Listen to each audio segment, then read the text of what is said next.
और दोनों ससुर दामाद को पकड़ कर ले चले गए और जा कर करके वहाँ बंदी खाने में बंद कर दिए। उसी समय प्रसन्नता से दौड़ते राजा के समीप जा कर के बोले, दो चोर को पकड़ कर लाए हैं, कृपया आज्ञा दे। तब राजा की आज्ञा को सुनकर कठोर कारावास में डाल दिया और उनका सब धन जो है छिपित कर दिया। राजा की आज्ञा से इस प्रकार उनका सब धन छीन लिया।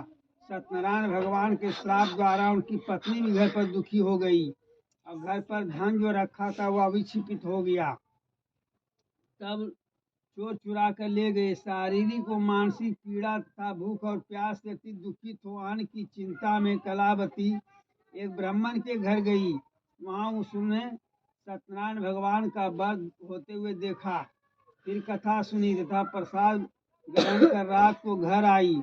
अधिक रात बीतने पर जब घर आई तो माता क्या कहती है, लीलावती क्या कहती है कि हे पुत्री कलावती से, इतनी रात तक तू कहाँ थी, तेरे मन में क्या है?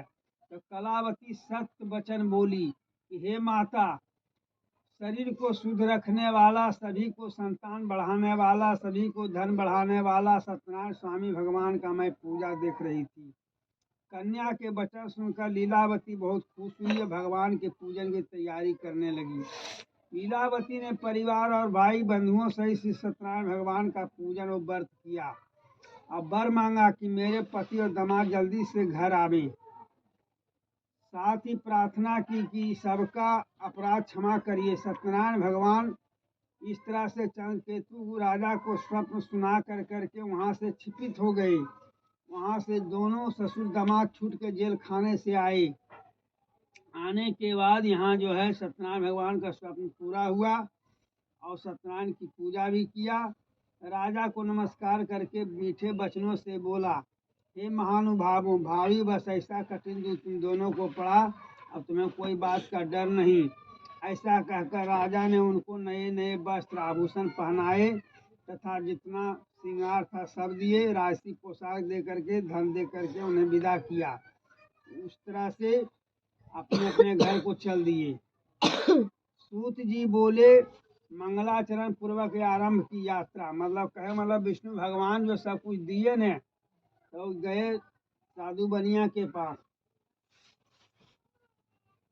नदी किनारे में गए भेष बदल के विष्णु भगवान। जाके कहते हैं, बच्चे तुम्हारी नाव में क्या है?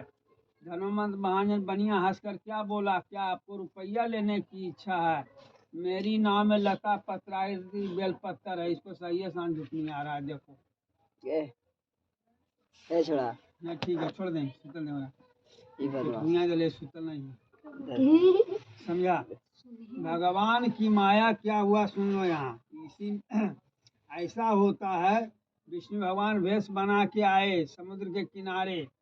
पूछे बच्चे तुम्हारी नाव में क्या है? तो साधु बनिया झूठ बोल दिया, हीरा जवाहरात से भरा हुआ नाव को कह दिया बेलपत्तर है। कहा लता पत्रादिक करके, लता पत्रादिक है तो ठीक है, लते पत्रादिक हो जाएगा। इतना कहकर विष्णु भगवान वहां से चल दिए। जब ससुर दामाद दोनों मिल के आए, नाव के ऊपर उठी हुई देखे तो मूर्छा को भूमि पर गिर पड़े। जब गिर पड़े तो ससुर गिर पड़े तो जमाई बोला कि चलिए, चिंता करने की कोई बात नहीं है, आपने जैसा झूठ बोला वैसा हुआ, अभी चलिए उनके शरण में। उनके शरण में गया, गोड़ लग करके वहाँ पर बैठा तो कहा कि श्राप के द्वारा दिया हुआ शरण में चलिए, तभी हमारी मनोकामना पूरी होगी। दामाद के वचन सुन करके साधु बनी दंडी के पास पहुँचा और अत्यंत भक्ति भाव से नमस्कार करके बोला, हे भगवान, आपकी माया से मोहित ब्रह्मा आदि भी आपके रूप गुण को नहीं जानते, तो मैं अज्ञानी कैसे जान सकता हूँ? आप प्रसन्न होइए, मैं सामर्थ्य के अनुसार आपकी पूजा करूँगा। मेरी रक्षा कीजिए और पहले वाला धन नौका में दीजिए। विष्णु भगवान अगम जानी थे, उस सब जान रहे थे, लेकिन झूठ बोलने के कारण उन्होंने ऐसे कर दिया। हाथ तो सब हो गया, लता पत्र आदि कागज पत्र बन गया। फिर इस तरह से किए तो फिर जो है समझिए जैसे ताहिरा जवाहरात भर गया।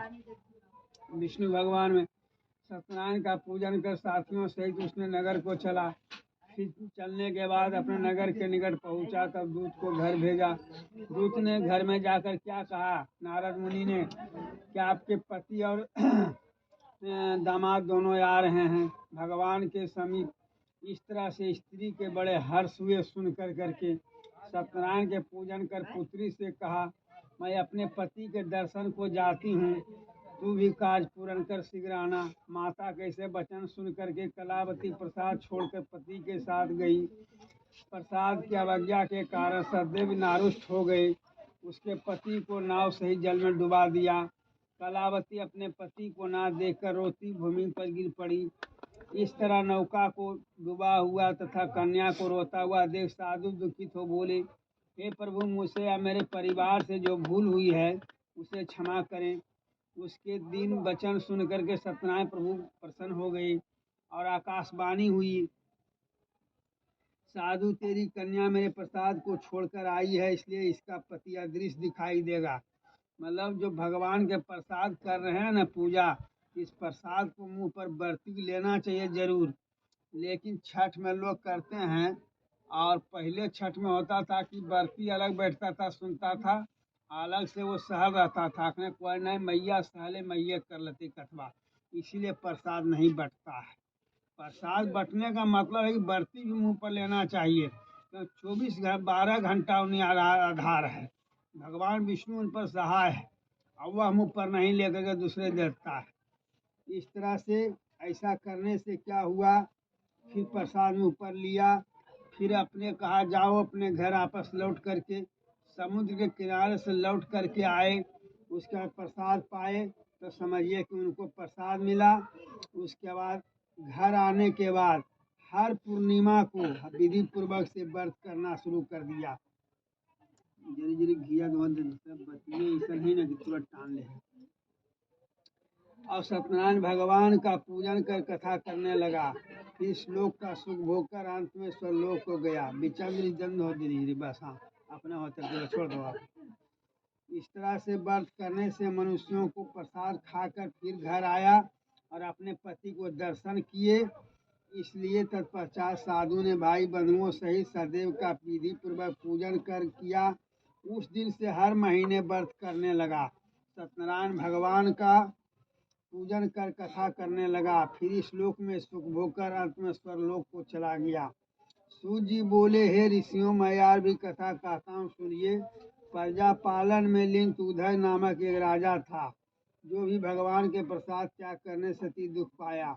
एक समय वन में जाकर वन पशुओं को मारकर बरगद के नीचे आया। वहाँ उसने ग्वाल बाल सभी भक्ति से गए, स्नान ध्यान करने लगे। इंद्र से पड़ी आई, उसने भी पूजा की तैयारी किया। राजा को जा करके कहा कि हे राजा साहब, हम लोग इस जंगल नवमी सारण जंगल में पूजा करने आए हैं, आप भी व्रत करने के लिए सुनने के लिए आइएगा। राजा घमंड से नहीं गया। जब नहीं गया तो प्रसाद देने के लिए भी लोग गया, ग्वाल बाल भी गए, इंद्र के पड़ी भी गया, तो प्रसाद भी नहीं लिया, प्रसाद को अनादर कर दिया। तो लोग क्या किए, शिला पत्थर पर प्रसाद रख करके लौट आए। जब लौट आए, राजा ने जब घर गया तो राजा जैसे ही दरवाजा के अंदर में पैर बढ़ाया न, उससे आंख से कुछ दिखाई नहीं देने लगा। सभी बाल बच्चे पूछने लगा, क्या हुआ चाचा जी, क्या हुआ पिताजी, क्या हुआ बाबा जी, जो जैसा। बोला, अरे मुझे आज बहुत बड़ा गलती हो गया। कल क्या हुआ? कल के सत्यनारायण स्वामी का पूजा हो रहा था, वहाँ भी सुनने नहीं गए और लोग प्रसाद भी दिया नहीं लिया, अभी भी उनका नाम लीजिए। उसी समय राजा तो उधर बोल दिया, हे सत्यनारायण स्वामी, जो हमसे गलती हुआ है विष्णु भगवान का नाम लेकर के क्षमा कीजिए, मैं आपका पूजन धूमधाम से करूँगा। इतना कहना आँख का नयन खुल गया। नयन खुलने के बाद उसने फिर वहाँ सभी भाई बंधु को लेकर के नवमी सारण जंगल में गया। नवमी सारण जंगल पड़ता है गुजरात में, बहुत बियावान जंगल है। वहाँ अनेकों प्रकार के पशु पंछी और जीव जंतु सब पाए जाते हैं। सब लोग जंगल में जल्दी अब नहीं जाता है, सब घेराबंदी कर दिया गया तार से। भगवान की माया विश्वास के साथ उन्होंने गया, पूजा किया। इतना कहने के बाद इस लोक में स्वर्लोक को गया। जो मनुष्य इस परम दुर्लभ व्रत को करेगा, भगवान की कृपा से धन धान की प्राप्ति होगी, संतान की वृद्धि होगी तथा मनोरथ पूर्ण होकर अंत में वैकुंठ धाम को जाते हैं। जिन्होंने पहले इस समय में व्रत किया था उनके दूसरे जन्म की कथा कहता हूँ, सुनिए। शतानंद ब्राह्मण सुदामा नामा जो जन्म लेकर मोक्ष को प्राप्त हुए। जो पहले ब्राह्मण शतानंद थे ना, वही मरने बाद दूसरे जन्म में सुदामा नामक हुए, जो कृष्ण भगवान का दोस्त कहलाए। उनका मुँह महाराज जो थे, हम पहले ही बताया था, इनकी मृत्यु होने बाद दूसरे जन्म में राजा दशरथ ही बने और बैकुंठ धाम को गए। साधु बनिया बराबर झूठ बोलने के कारण इसका दूसरा जन्म में मोरध्वज में जन्म लिया। जब मोरध्वज में जन्म लिया तो कृष्ण भगवान वहाँ जो है परीक्षा लेने लिए पहुँच गए। बोले राजा मोरध्वज, बल हाँ, बल मुझे कुछ भिक्षा चाहिए। राजा मोरध्वज सोचा कि भिक्षा क्या लेगा, अरे ये 3 लोग तो पानी है, 1 लोग में हम है, तो उसी में का कोना दे देंगे। कहा नहीं, मुझे आपका पुत्र चाहिए। बोला ठीक है, उस पर भी तैयार करके, वैसे नहीं तब करके दोनों पति पत्नी मिलकर आरा चलाइए। वही जब आरा चलाने बारी आया तब राजा मोरध्वज की पत्नी बोला कि हमारे पुत्र ताम्रध्वज पर आप आरा चलवा रहे हैं, मुझे आंख बंद कर दीजिए। वही आंख नैन बंद कर दिया गया, दोनों आरा चलाने लगे। आरा चलाया, बच्चा वहां से हटा दिए, कृष्ण भगवान वहां आ गया भेड़ा। जब पर्दा खुल आँख करके खोल दिया, कहा कि आप चलाइए, देखिए कौन है यहाँ पर। तो देखता है कि आग कुछ नहीं, सब खत्म है। तो भगवान विश्वास कीजिए, कोई भी पूजा पाठ कोई भी कुछ कीजिए, कम से कम आत्मा में कुछ विश्वास रखिए, तो आपका कार्य सफल होगा, इसमें दो मत नहीं है। उसी समय राजा मोरध्वज ने कह दिया कि इस युग में सतयुग द्वापर त्रेता 3 युग बीत गया है। सतयुग बीत गया, द्वापर बीत गया, त्रेता बीत गया, अब आने वाला है कलयुग। अब कलयुग भी अब अंतिम चरण पर है, समझे। कलयुग भी जो क्या है अंतिम चरण पर है। कुछ दिन के बाद में आ जाएगा भट युग, मतलब हमारा बात आपको अच्छा नहीं, आपका बात मुझे नहीं अच्छा नहीं, इसी का नाम है भट युग। इसलिए कह रहे हैं कि भगवान श्यामु मनु बना कौन, राजा तुगधर। और श्यामु मनु बनकर भगवान के भक्ति में लीन हो गया, पूजा पाठ करने लगा और अति कर्म कर कर मुझको प्राप्त किया है। तीसरी सत्यनारायण व्रत कथाया संपूर्ण बोलिए सत्यनारायण भगवान की जय। इधर खड़ी बहाव उठीन तो तेरे पहले उठेंगे तो उठीन तो पहले बड़ा तो झुपड़ी आर लगा है, आखिर अखरे जो गई तो लगी तो जरी झुपड़ी नहीं कर पड़ा। झुम्मर सोतर हनी तो हम बोलो क्या नहीं है पिछला बोलो क्या नहीं है। एक कोई हाँ कोई बहन है को